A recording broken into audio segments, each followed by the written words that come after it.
मग त्यामध्ये ते मानसिक अवस्था त्यांची लोकांची स्ट्रॉंग होते आणि मग आपण म्हणतो की देवी आपली खूप चांगली खेळली.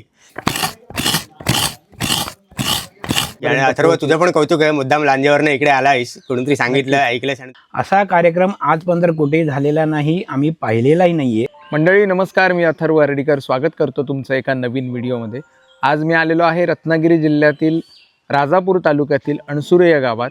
या गावात यायचं कारण म्हणजे आपलेच काही प्रेक्षक आहेत, त्यापैकी अनिकेत पंडित आणि प्राजक्ता देवधर गोखले या दोघांनी मिळून आपल्याला विषय सुचवलेला होता ह्या घराविषयी आणि इथे चालणाऱ्या अनादिकालापासून सुरू असलेल्या एका जबरदस्त अशा पुरातन संस्कृतीविषयी, आणि त्यांनी जो वारसा जपलेला आहे ह्या कुटुंबियांनी तो आपण या व्हिडिओमध्ये पाहणार आहोत. आपल्यासोबत ह्या घराचे मालक आहेत. नमस्कार, आपलं या यूट्यूब व्हिडिओमध्ये यूट्यूब चॅनलवरती आपलं स्वागत आहे.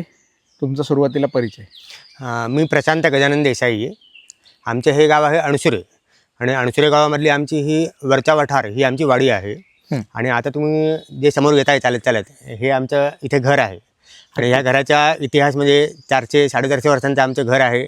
आणि त्यातला जो आता ज्या तुम्हाला सांगितलं अथर्वनं जो उत्सव, हा आमचा आहे चैत्रगौरीचा उत्सव. आणि आमच्या घराण्याचा हा पिढीजात उत्सव आहे. आणि तो हे या आपल्या घराच्या म्हणजे आपल्या आजच्या येण्याचे आपलं विशेष आकर्षण असेल या व्हिडिओचं. नक्कीच इथे आपल्याला गाड्या दिसतील, कारण यांच्याकडे पाहुणे आलेले आहेत आणि त्याच धामधुमीत आपण सुद्धा इथे पोहोचलेलो आहोत.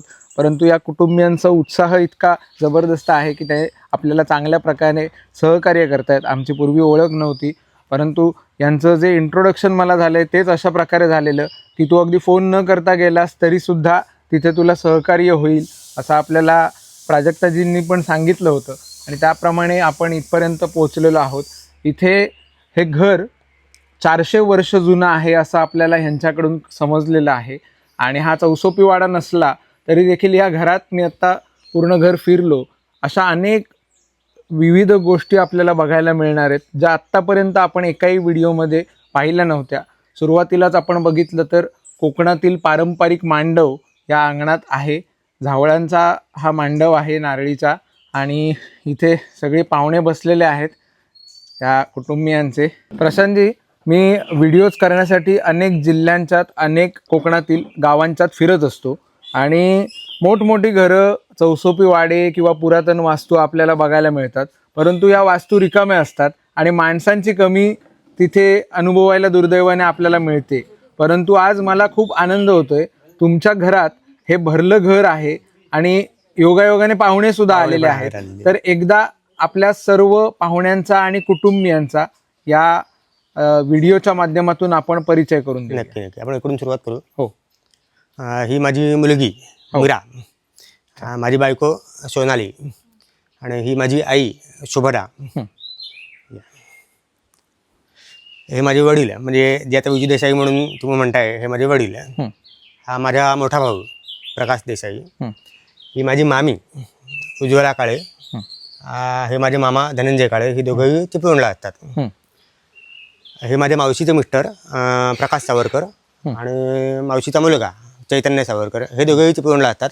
यांची खानावळ आहे समर्थ भोजनालय म्हणून चिपळूणला, चिंचनाका चिपळूण. आणि हा माझा आतेभाऊ संतोष लेले, हा सिद्धिविनायकच्या देवळात आहे दादरला. अच्छा, खूप छान वाटलं आज तुम्हा सर्व मंडळींना या ठिकाणी भेटून. आणि योग जुळून यावा लागतो प्रत्येक गोष्टीचा, त्याप्रमाणे आज हा सुंदर योग जुळून आलेला आहे. आणि या मांडवाखाली, या छताखाली आपण सर्व मंडळी एका फ्रेममध्येही बघतोय. एकाच घरात इतकी सारी मंडळी दिसणं म्हणजे सुद्धा आजच्या काळात मुळात आता जी मंडळी आहेत ही फक्त मला वाटतं 5% आहेत, नाही का? बरोबर. म्हणजे साधारणपणे आमचं घर भरलं की कमीत कमी 60 ते 70 माणसं होतात दरवर्षी. इतकी माणसं जमताय का? हा, आता म्हणजे कार्य बाहुल्यामुळे सगळ्यांना एकदम येता येत नाही, पण पूर्वी ज्यावेळी मुलं लहान होती त्यावेळी सगळे मेहमान जवळजवळ एकत्र यायचे. अच्छा. आता सुद्धा काही कार्यक्रम असेल तर सगळे आपले एकत्र येतात. आता पुढे समजा महालक्ष्मी झाली नवरात्रामध्ये, सगळी लोक आपले एकत्र येतील त्यावेळेला. बरोबर. चैत्रगौरीला सुद्धा समजा उशीर झाला, आता अधिक महिन्यामुळे कधी कधी उशीर होतो चैत्रगौरीला, मग मेहमानात समजा गेली चैत्रगौर तर बरीचशी लोक येतात आपल्याकडे सगळी. अच्छा. असं होतं. नाहीतर मग महिन्यात नाही एकदा फेरी असतेच कोणाकोणाची. अगदी क्या बात आहे. चैत्रगौर म्हटल्यावर कोकणात आपल्या ठराविक समाजातच ह्या चैत्रगौरीचं हळदी कुंकू साजरं केलं जातं. त्यात सुद्धा महिलांच्यात अशी चर्चा असते, कधी करूया, एखादा दिवस करून आटपून उरकून टाकूया. कुठचा दिवस निवडायचा ह्याच्यावरनं कायम कुटुंबियांच्यात चर्चा असते. परंतु ह्या कुटुंबात पूर्ण चैत्र महिना हळदी कुंकू यांच्याकडे सुरू असतं असं म्हटलं तरी हरकत नाही. कारण अनादिकालापासून सुरू असलेली ही यांच्याकडची परंपरा आणि देवीचा भव्य असा मुखवटा, देवीची साक्षात स्वरूप आपल्याला इथे बघायला मिळेल. इथे हे एक आगळ्या वेगळ्या प्रकारचं रचना आहे आणि उत्सव आहे. आपण नेमक्या कशा पद्धतीने हा साजरा केला जातो हे नक्की बघूया. इथे सुंदर अशी रांगोळी सुद्धा आपल्याला या अंगणात बघायला मिळेल. आपल्याकडे कोकण म्हटल्यावर शिमगा, गणपती हे ठराविक उत्सवच सगळीकडे सर्वश्रुत असतात आणि प्रत्येक घरात आपल्याला बघायला मिळतात. परंतु हे असं कुटुंब आहे जे असा उत्सव साजरा करतंय.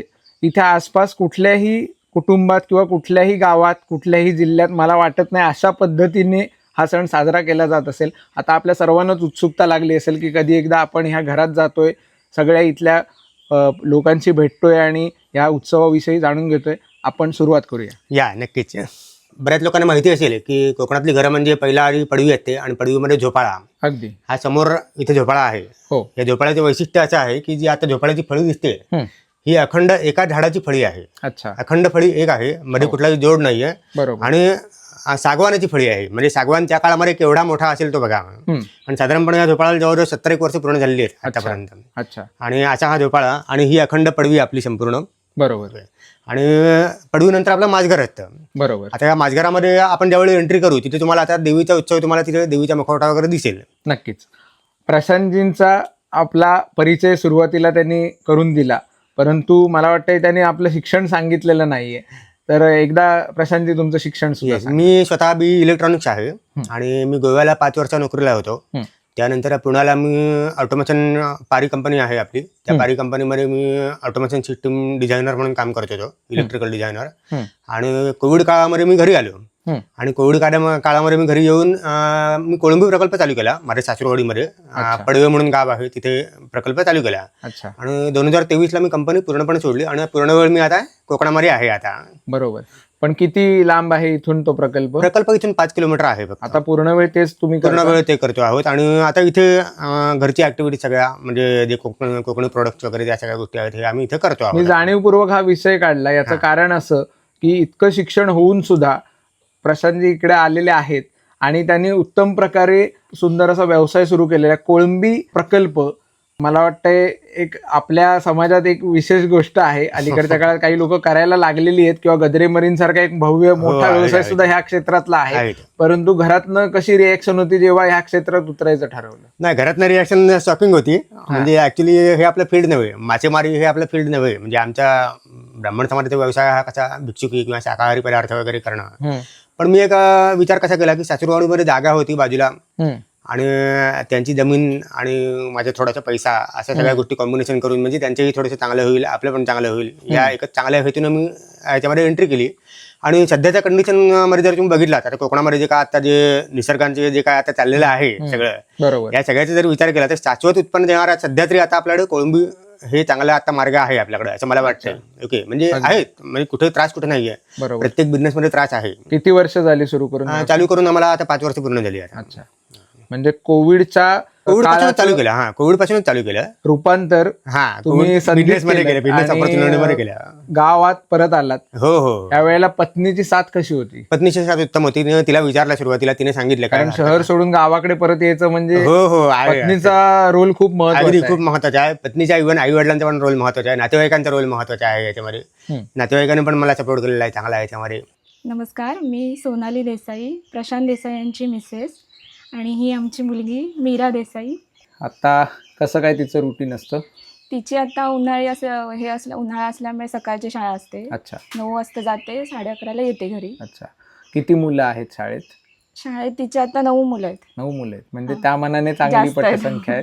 कारण गावोगावी भीषण परिस्थिती आहे. काही ठिकाणी अगदी 2-2, 3-3 मुलं एवढी पण असतात. बरं, तुमचं शिक्षण किती झालंय? माझं शिक्षण मी MSc झुओलॉजी मधून केलंय. बरं. रत्नागिरीमध्ये होते मी. BSc तिथे गोगटे जोगळेकरला केलंय. MSc सावंतवाडी मधून केलंय. बरं. त्यानंतर मी लेक्चरशिप करत होते. दापोलीला होते 1 वर्ष. त्यानंतर महाडला 1 वर्ष होते. इथे हातिवले कॉलेज आमच्या इथे जवळ, सिनियर कॉलेज, तिथे मी झुओलॉजी शिकवायला होते. त्यानंतर मग आमचं लग्न झालं.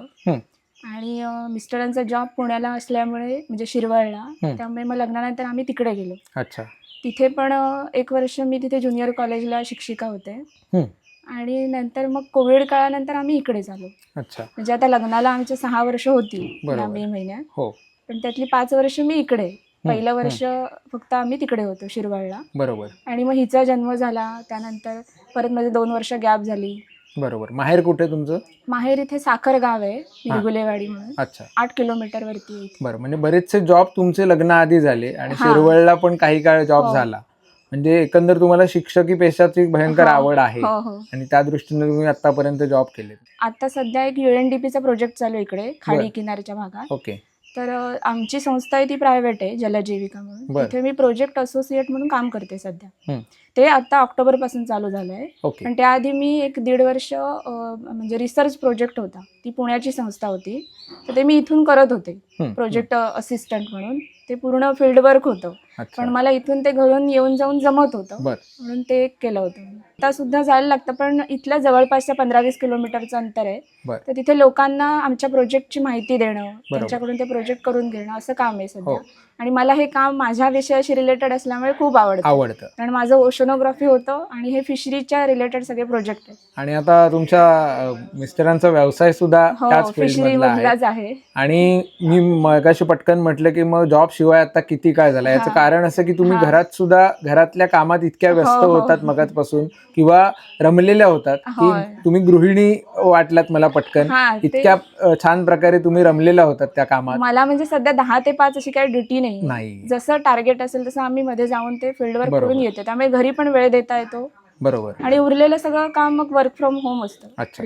अरेंज मॅरेज की लव्ह मॅरेज? नाही, आमचं अरेंज मॅरेज. Arrange marriage. मग अरेंज मॅरेज करताना शिरवळ बघितलं होतं, पुणे बघितलं होतं की? नाही, मी पुण्याला गेलेच नव्हते, ते लग्नानंतरच गेले. पण तिकडचा मुलगा आहे असं म्हणजे तिकडे राहतो म्हणून पसंती झाली होती की कसं काय? नाही, असं काहीच नाही. मला इकडची सवय असल्यामुळे मला हे वातावरण वगैरे ओळखीचं होतं. कारण माझं माहेर सुद्धा असंच इथे गावात आहे. माझं सगळं शिक्षण पण कोकणातच झालंय. आमचं माहेरचं घर सुद्धा असंच आहे, मातीचं आहे. त्यामुळे मला सवय होती. फक्त एक म्हणजे मला एवढ्या लवकर आम्ही ते कोविड काळात म्हणून आलो इकडे येऊ असा अंदाज नव्हता आधी. अच्छा. पण मला ती सवय असल्यामुळे एवढा काही फार त्रास नाही झाला. बरोबर. पण पसंत काय होतं, म्हणजे शहरात राहणं पसंत होतं किंवा आकर्षण होतं की गावात राहायचं होतं? नाही, असं काय नाही. पण मला आता एवढं शिक्षण झालंय तर जॉब म्हणजे मिळेल म्हणून आम्ही तिकडे बघत होतो, प्रयत्न करत होतो. पण इथे आल्यानंतर थोडं सुरुवातीला म्हणजे कठीण झालं, पण जॉब मिळाले नंतर. अच्छा. आता ट्रॅव्हलिंगचा थोडा प्रॉब्लेम येतो इकडे. बरोबर. जाणं येणं कसं करणार, कारण बसवर किंवा मग स्वतःची गाडी तरी हवी. मग इकडे येण्याचा जो निर्णय होता तो अपरिहार्यता होता की स्वेच्छेने घेतलेला? नाही, आमची दोघांचा निर्णय होता तो स्वेच्छेनेच घेतलेला. कारण आम्हाला दोघांनाही इकडे म्हणजे त्या धकाधकीच्या आयुष्यापेक्षा हे इकडचं शांत वातावरण हे सगळं अपरिहार्यता नव्हती म्हणजे? नाही. अच्छा. तुम्ही तिकडे पण जगू शकत होता? तिकडेही म्हणजे जुळवून घेतलंच होतं. इकडचं हे सवय असल्यामुळे आवडतंच. बरोबर. म्हणजे इथे राहूनही आपण तेवढंच समाधानी आयुष्य जगू शकतो. अगदी. आता एवढं मोठं घर आहे, जवळजवळ उल्लेख बऱ्याचदा आला की 400 वर्षांपेक्षा मोठा इतिहास आहे. तर आवराआवरीत सकाळी किती वेळ जातो, म्हणजे केर वगैरे काढणं असेल किंवा काय? सकाळी उठल्यावर आधीच अंगणाचे केर, त्यानंतर घरातला कचरा वगैरे काढायला साधारण 1 तासभर तरी जातो. अच्छा. माणूस कोण असतं कामाला की? म्हणजे सध्या भांडी घासायला एक बाई आहे. सुरुवातीला तीही नव्हती, ती आताच 1-2 वर्षाचा येते. ओके. तेव्हा आम्ही घरातच करत होतो, पण आता येणारी जाणारी माणसं असतात सतत. बरोबर. आता सासूबाई आणि तुम्ही दोघी जणी नेहमीच्या इथे असता, तर किती वेळ जातो केर काढण्यात? कचरा वगैरे सगळं आवरण्यात सकाळचे तरी 1-2 तास आमचे जातात. होय ना? नंतर हिची शाळेची तयारी असते, मला कामाला जायचं असतं. बरोबर. मिस्टरांना कुठे जायचं असेल तर ती सकाळची सगळी गडबड असते 1-2 तास. तुमचा वेळ कसा जातो इकडे गावात? आता तसं एंटरटेनिंग काही नाही बाकी, तर जॉब सोडल्यास किंवा तुमची दैनंदिन कामं सोडल्यास एंटरटेनमेंटसाठी तुम्ही काय पर्याय वापरता? एंटरटेनमेंटसाठी म्हणजे आम्ही असं संध्याकाळचं वगैरे कुठेतरी जातो फिरायला, किंवा इथे समुद्र आहे आमचा अणसुऱ्याचा. वा. हिला घेऊन समुद्र किनारा आहे? तिथे जातो. पर्यटक असतात? हो, येतात ना. म्हणजे आता मे महिन्यात वगैरे जास्त येतात. ओके. पण येतात, आता सुरुवात झाली आहे हळूहळू. बर, चालेल. अजून तुम्हाला काही बोलायचं असेल तर बोलू शकता. तुला बोलायचं आहे म्हणून सांगायचं आहे काय? नाही एवढंच. चालेल. Thank you so much. आज Thank तुम्ही you. आम्हाला वेळ दिलात Thank you, आणि thank you. आमच्यासोबत गप्पा मारल्यात. Thank you. धन्यवाद. खूप चांगल्या पद्धतीने आता व्यवस्थित मी इथे सेट झालेलो आहे, आता काही प्रश्न नाही आहे त्याचा. बर. आणि आता पुढे काय चालू आहे, पुढचे प्लॅन्स आहेत, फ्युचर प्लॅन्स, आणि ते आता हळूहळू नक्की. तुम्हाला कळतील सगळे काय आहेत ते. अधेमध्ये आपण आपल्या ह्या विषयांकडे सुद्धा वळत राहू. तुर्तास आपण या घराच्या पडवीमध्ये आहोत. हा, पडवीमध्ये आणि आहोत, झोपाळ्याची इथे पडवी. झोपाळ्याची पडवी आहे, सारवण आहे. या घराला संपूर्णतः सारवण आहे. आणि जसं आपण मगाशी म्हटलं की एक मोठा इतिहास आहे या घराला. इथल्या आपण जरी भिंती बघितल्या तरी आपल्याला लक्षात येईल की जुन्या प्रकारच्या मातीच्या भिंती, त्यात कोनाडे आहेत आणि खुंट्या सुद्धा आपल्याला जिकडे तिकडे दिसतील. आणि हे रेजे म्हणजे कोकणी घरांची शान. जुन्या प्रकारचे पूर्वी लाकडी रेजे असायचे, आता हे लोखंडी रेजे आहेत. झोपाळ्याच्या अजून एक म्हणजे माझी लहानपणाची मी आठवण तुम्हाला सांगतो. बाहेर भरपूर पाऊस पडत असतो, हो, आपण मोठे झोके घेत असतो, आणि इथे झोपाळ्यावर बसून जे तळलेले फणसाचे घरे असतात, ही वा. खाण्याची मजा वेगळी असते आपली. क्या बात आहे. आता आज नेमका सोमवार आलेला असल्यामुळे कोकणातल्या लोकांना सांगायची गरज नाही, सोमवारी इकडे लाईटची Light बोंबाबोंब असते. नाही तर इथे मी मगाशी आलो होतो जेव्हा, तेव्हा सुंदर प्रकारचं लाइटिंग इथे केलेलं होतं. आरास आपल्याला दिसतेच आहे, फुलांची आहे आणि फळं सुद्धा आजूबाजून आपल्याला दिसतील. सुंदर अशी ही देवी, तिचा हा मुखवटा, आणि चैत्र गौरीचं मी तुम्हाला खात्रीशीर सांगू शकतो की अशा प्रकारचं चित्र कुठेही आजपर्यंत आपण बघितलेलं नसेल. ते आपण या व्हिडिओतून दाखवतोय. त्यामुळे आपण नेहमी म्हणतो की आपण हटके व्हिडिओज बनवायचा प्रयत्न करत असतो, आणि तसाच हा हटके व्हिडिओ आहे असं मी खात्रीशीर सांगू शकतो. काय सांगाल या उत्सवाबद्दल?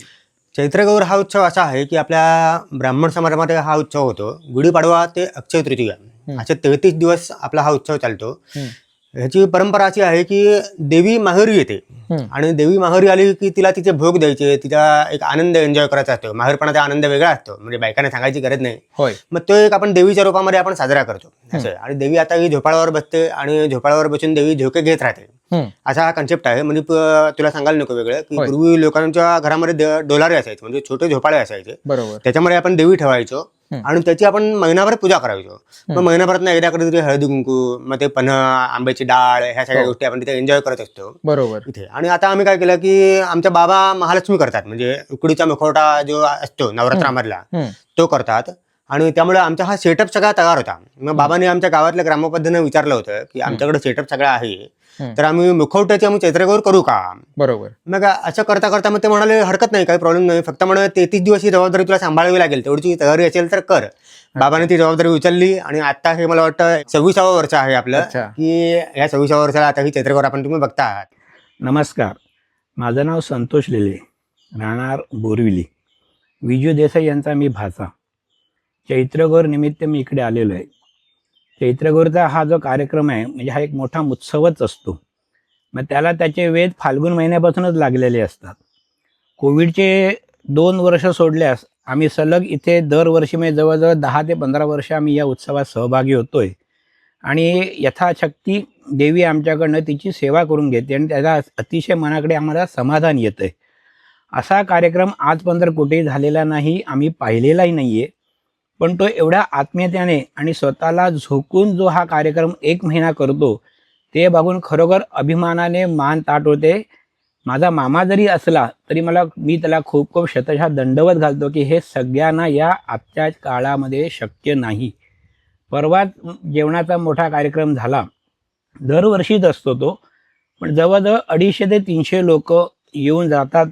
आणि आत्तापर्यंत माझा अनुभव आहे की कधीही अन्न संपलंय आणि पुरलं नाही आहे असं होत नाही. वाटून उरलं जातं, त्यानंतर परत तेच येणाऱ्यांना लोकांना प्रसाद म्हणून परत वाटला जातो. हा माझा इथला अनुभव. चैत्रगौर निमित्ताने आम्ही बरेच सगळे नातेवाईक इकडे जमतोय, आणि हा उत्सव अतिशय मोठ्या थाटामाटात पार होतो. याचं सारं श्रेय आम्ही आमच्या मामाला देतो. पण असं वाटतं की देवी त्याच्या स्वरूपात हे सगळ्याकडनं करून घेते. त्यामुळे सगळ्यांना त्याचं मानसिक समाधान मिळतं की आपण चैत्रगौरीला येऊन काही ना काही आपण हातभार प्रत्यक्ष हातभार लावल्याचं समाधान प्रत्येक इथे येणाऱ्या नातेवाईकांकडे येतं. मी इथे लहानपणापासून येतोय, इथे बालपणापासून येतोय. हे माझा आजोळ आहे. आम्ही इथे भरपूर आंब्याची रास बघितलेली आहे, नातेवाईकांचा इथे भरपूर कल्लोळ बघितलेला आहे. त्यामुळे हे घर आम्हाला परक नसून आमच्या हक्काचं घर वाटले. मला विचारलं की तुझं गाव कुठलं, की मी सहज सांगतो अणसुरे, राजापूर अणसुरे म्हणून. एवढ्या माझ्या हे घराशी खूप मोठी अटॅचमेंट आहे. त्यामुळे मला इथे आमंत्रणाची गरज वाटत नाही. तो ये म्हणून सांगतो आणि मीच त्याला सांगतो मी केव्हा येणार आहे, किती दिवस येणार आहे. एवढं आमचं हक्काचं हे नातं झालेलं आहे. त्यामुळे मनाकडे समाधान येतं आणि पुन्हा एकदा त्या विजू देसाईंना मी खूप खूप धन्यवाद देतो आणि तुम्हालाही धन्यवाद देतो की तुम्ही इथे येऊन हे चैत्रगौर आपण सगळ्यांच्या लक्षात आणून देणार आहात की असा एक कार्यक्रम अणसुऱ्यामध्ये साजरा होतो आणि तुम्ही त्या सगळ्यांनी इथे उपस्थित राहून या दर्शनाचा आणि उत्सवाचा आनंद वाढवा, सहभाग घ्या असा. धन्यवाद. म्हणजे 26 वर्ष पूर्ण 33 दिवस म्हणजे पूर्ण चैत्र महिना, पूर्ण जे चैत्र काही महिना. दिवस येत असतील हो. त्यानुसार इथे ही देवी विराजमान असते आणि अशा भव्य स्वरूपात हा चैत्रोत्सव साजरा केला जातो या कुटुंबियांकडून.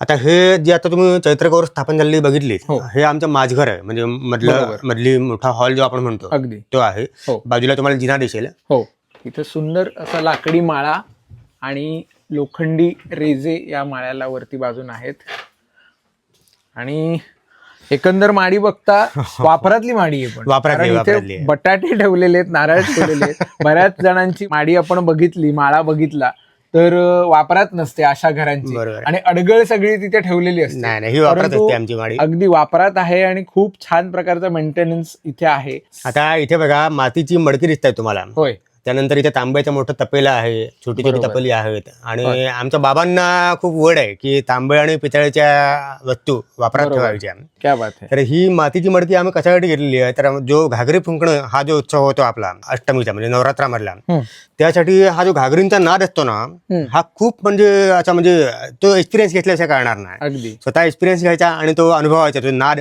केवढा मोठा होतो. आता काय करतो आपण, स्टीलच्या कळशांमध्ये त्या घागरी फुंकतो, बरोबर. पण मातीमधला जो नाद आहे ना, हा म्हणजे शरीराला रोमांच उभा करतो संपूर्ण शरीरावर. आणि म्हणजे मग त्यामध्ये ते मानसिक अवस्था त्यांची लोकांची स्ट्रॉंग होते आणि मग आपण म्हणतो की देवी आपली खूप चांगली खेळली बरोबर. असं आपण म्हणतो. म्हणून ते आम्ही घागरी त्यासाठी आम्ही घेऊन ठेवलेली आहे. अच्छा.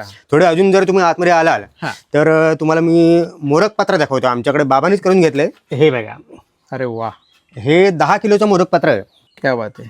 आणि आमच्या बाबांचा हातखंडा आहे की मोरक करणं. अरे वा. त्यांच्या- आणि ते पाककला निपुण आहेत. बरोबर. बाबांचे बरेच खाद्यपदार्थ तुम्हाला कळतील आता हळूहळू अगदी. काय काय आहेत ते. आणि इथे भांडी बघितली तर मग मी त्या प्रश्नावर येणार होतो, तुमचा काही कॅटरिंगचा वगैरे व्यवसाय आहे की कसं काही? नाही, इतकं कॅटरिंग आवड बाबांना कारण हौस आहे. जास्त- बाबांचं कसं झालं की बाबा गावातनं बाहेर पडलेले नाहीत, अच्छा. त्यामुळे त्यांना एक्सपोजर मिळालेलं नाही की बरोबर. म्हणजे त्यांची जी कला आहे ना ती त्यांना एक्सपोज करता आलेली नाही. बरोबर. तरी पण इथल्या पंचकृषीमध्ये सगळ्यांना माहिती आहे. आता कसं बाबांना वयोमानानुसार त्यांना झेपत नाही, त्यामुळे ते करत नाहीत. अगदी. पण जवळजवळ 15 ते 20 वर्ष हम्म. आपल्या ब्राह्मण समाजामध्ये म्हणा किंवा कुठल्या कार्यक्रमामध्ये म्हणा, बरोबर. बाबांनी जेवण केलं नाही असं कधी झालेलं जिथे नाही. जिथे संधी मिळेल तिथे तिथे सेवा त्यांनी केलेली सेवा आहे. केलेली आहे. आणि मला आनंद होतोय की या व्हिडिओच्या माध्यमातून तुम्ही जे म्हटलं एक्सपोजर मिळालेलं नाही, ते आपण आता ह्या व्हिडिओच्या माध्यमातून आपल्या प्रेक्षकांपर्यंत अशी कोकणातील रत्न नक्की नेहमी नक्की पोहोचवायचा प्रयत्न करत असतो. नक्की. तर ह्या व्हिडिओच्या माध्यमातून सुद्धा त्यांच्या सर्व कला आणि त्यांची जी आतापर्यंतची सेवा झालेली आहे ती आपण नक्कीच आपल्या नक्की नक्की. आणि प्रेक्षकांपर्यंत अथर्व पोहोचवू. तुझं पण कौतुक आहे. मुद्दाम लांजेवरनं इकडे आलायस, कोणीतरी सांगितलं ऐकलंस आणि तू इथे नाही नाही, आलायस. मला स्वतःला एकदा म्हणतो ना आपण की एखाद्या गोष्टीचं व्यसन लागतं म्हटलं तरी Yes, चालेल. yes. आता मला त्या गोष्टीचं व्यसन लागलेलं आहे की अशा जिथे जिथे व्यक्ती असतील, गोष्टी असतील किंवा ऐतिहासिक वारसा जपत असलेली कुटुंब असतील तर त्यांचा आवर्जून आपण आपल्या प्रेक्षकांना दर्शन घडवत असतो आणि कुठेतरी ह्या आठवणी स्टोअर राहाव्यात. कारण पुढची पिढी कालांतराने स्थलांतरित होते कोकणातनं, तर त्यांनाही या संस्कृतीचं दर्शन घडावं आणि त्यांना सुद्धा त्यातनं काहीतरी मिळावं. आमचा पण हाच उद्देश आहे. कसं मध्ये का की कोकणात राहणं हे नक्कीच सोपं नाहीये. हो. म्हणजे माहिती आहे सगळ्यांना, निसर्ग, त्यानंतर तिथली अवकृपा, त्यानंतर इथल्या सगळ्या गोष्टी, वातावरणातले बदल, हो, हा सगळा जर विचार केला ना तर कुठेतरी काहीतरी आपलं चुकतं हे आपल्याला कळतं. नक्कीच. मग ठीक आहे ना, हरकत नाही. शहरात जाऊन जे आपल्याला मिळणार आहे, तुम्हाला शहरात जाऊन समाधान मिळणार नाही, पण कोकणात राहून जे समाधान मिळणार आहे आपल्या स्वतःच्या घरामध्ये ते तुम्हाला बाहेर कुठे नक्कीच मिळणार नाही. आणि बिझनेस करायचं म्हटलं तर ज्याच्याकडे अपॉर्च्युनिटी आहे तो शोधून बरोबर ते करतोच सगळं, त्यात काही वाढत नाहीये. नक्कीच. प्रत्येक वेळी कोकणला नाव ठेवण्यात काय अर्थ नसतो. आपला दृष्टिकोन तसा हवा, त्याच्यावर- कुठल्या गोष्टीतनं व्यवसाय निर्माण होऊ शकतो किंवा आपण करू शकतो करू शकतो, त्याच्यावर सगळं हेच आहे. महत्वाचं आहे. अगदी. आणि आता त्या जर सरकारचे काही धोरणं म्हणा किंवा आताचा जमाना म्हणा, हो सिमेंट कॉन्क्रीटचा जमाना आलेला आहे. आता सुद्धा लोकांची घरकुले वगैरे उभी राहतात, ही सगळी चिरेबंदी घरकुले आहेत. बरोबर. कोकणला ती सुटेबल आहेत का नाहीत हा प्रश्न वेगळा आहे. हो. ओके, पण त्यामुळे काय झालं, जो पुरातन ठेवा जो लोकांचा आहे, आता हो. आमच्या ब्राह्मण समाजाचं असं नव्हे, हम्म. पण इतर समाजाची सुद्धा काही काही घरं अशी होती नक्कीच की ते सगळं नष्ट झालं आता. आणि नक्कीच. चिरेबंदी अनेक घरं जण आता मला गेली सगळी. कमेंटमध्ये विचारतात की तू फक्त ब्राह्मण समाजातलीच घरं का दाखवतोस, तर तसं नाहीये. नाहीये. मला तुम्ही सुचवू शकता कमेंटमध्ये, नक्की मी अशा घरी सुद्धा पोचेन. आपण जात किंवा धर्म बघून कुठे जात नाही, तर तिथली संस्कृती आणि तिथली ठेवण पुरातन कशी ठेवण. आहे आणि कोणीही सुचवलं तर मला नक्की जायला आवडेल. त्यामुळे मी पुन्हा एकदा ह्या व्हिडिओतनं सुद्धा विनंती करतो की तुम्ही आवर्जून सुचवा. सुचवल्याशिवाय मलाही कळणार नाहीये. मी माझ्या पद्धतीने शोधत असतो गोष्टी. माडीवर आपण विशेष गोष्ट अजून एक बघितली तर इथे लाईटची इतकी मोठी नैसर्गिक सोय आहे. कारण हो. अनेक माळे ना काळोखी असतात, पण इथे आता आपण बघितलं तर एखादा फ्लॅश सोडल्यासारखा वाटतो, इतकं क्लिअर चित्र दिसतंय. अगदी अगदी हे बाबांचं आमचं हे आहे, म्हणजे उद्देश आहे की बरोबर. बाबांना प्रत्येक खोलीमध्ये चांगला उजेड हवा. आता आमच्या अच्छा. स्वयंपाकघरामध्ये तुम्ही बघितलात हो तर 20 ते 25 तुम्हाला काचा लावली ते अच्छा. म्हणजे कौलाना. बरोबर. याचं कारण काय आहे की अन्नपदार्थ आपण जिथे करतो हो. तिथे जर उजेड नसेल तर काय उपयोग त्याचा, बरोबर. काय आपण घडतंय तिथे ते आपल्याला कळलं पाहिजे ना. अगदी हे सगळ्यात जास्त महत्वाचं आहे. खरंय खरंय. आणि उजेड आलं की व्हेंटिलेशन पण चांगलं होतं, एअर खरंय. व्हेंटिलेशन हे पण तेवढंच खरं अगदी. आहे. आता इथे खरं तर खूप साऱ्या गोष्टी आहेत. आता लोक आपली इतक्या बारकाईने बघत असतात की अरे तू हे नाही विचारलंस, तू ते नाही विचारलंस, पण गंमत अशी आहे की आपला व्हिडिओचा मुख्य विषय जो आहे तो कुठेतरी बाजूला राहून आपला वेळ इथेच सगळा निघून जाईल. त्यामुळे आपण मोह टाळून आता खाली जाऊ. नक्की नक्की. जिथे जिथे जातो Yes, तिथे yes. तिथे आपले संबंध अगदी घरगुती निर्माण होतात. त्यामुळे प्रश्नच नाही. हे एक सुदैव आहे म्हटलं तरी चालेल. आणि इथे पण बघा स्वामींचं आपल्याला दर्शन घडलेलं आहे. प्रत्येक व्हिडिओमध्ये मला अच्छा, जिथे अच्छा. जातो तिथे स्वामींचा कृपाशीर्वाद असतो असं मी म्हणतो कायम. त्याचप्रमाणे अगदी इथेही आपल्याला प्रत्यय येईल. मंडळी, खरं तर आपल्याला हा व्हिडिओ इथेच थांबवावा लागतोय. याचं कारण असं आहे, आत्ताच आपण 26व्या मिनिटापर्यंत पोहोचलेलो आहोत जवळपास. आणि ह्या नंतर सुद्धा ह्या घरात अशा अनेक रहस्यमय गोष्टी आहेत ज्या आपल्याला पटापट ओघाओघाने घेऊन चालणार नाहीत, तर त्या सविस्तरपणे बघणं आवश्यक आहे. ज्या एका व्हिडिओमध्ये समाविष्ट करणं म्हणजे अन्यायकारक ठरेल. त्यामुळे आपण त्या प्रत्येक गोष्टीला न्याय देण्यासाठी हा व्हिडिओ इथेच थांबवतोय. परंतु पुढील भागात आपण ह्या घरातील हटके गोष्टी बघणार आहोत, ज्या आजपर्यंत आपण एकाही व्हिडिओमध्ये बघितल्या नव्हत्या. तुम्हाला पुढील भागासाठी कमेंट बॉक्समध्ये नक्की लिहायचं आहे पार्ट 2 म्हणून. पार्ट 2 म्हणून तुमची कमेंट आली की आपण लवकरात लवकर तो भाग प्रदर्शित करण्याचा प्रयत्न करू. तुर्तास आपण हा व्हिडिओ इथेच थांबवूया. तुम्हाला हे देसाई कुटुंब हा चैत्रोत्सव कसा वाटला हे कमेंट करून नक्की कळवा. आपण या उत्सवाच्या बाबतीत अधिक माहितीसुद्धा पुढील भागात देणार आहोत. त्याचप्रमाणे ह्या कुटुंबियांशी आपण अधिक गप्पा मारणार आहोत. तुम्हाला अनेक नवनवीन आणि आकर्षक गोष्टी समजणार आहेत. तुमचा उत्साह शिगेला पोहोचेल अशाच प्रकारचं हे घर आहे. नक्की पुढील भाग बघा. पुढील भाग बघण्यासाठी चॅनल सबस्क्राईब केल्याची खात्री करा. मनापासून धन्यवाद.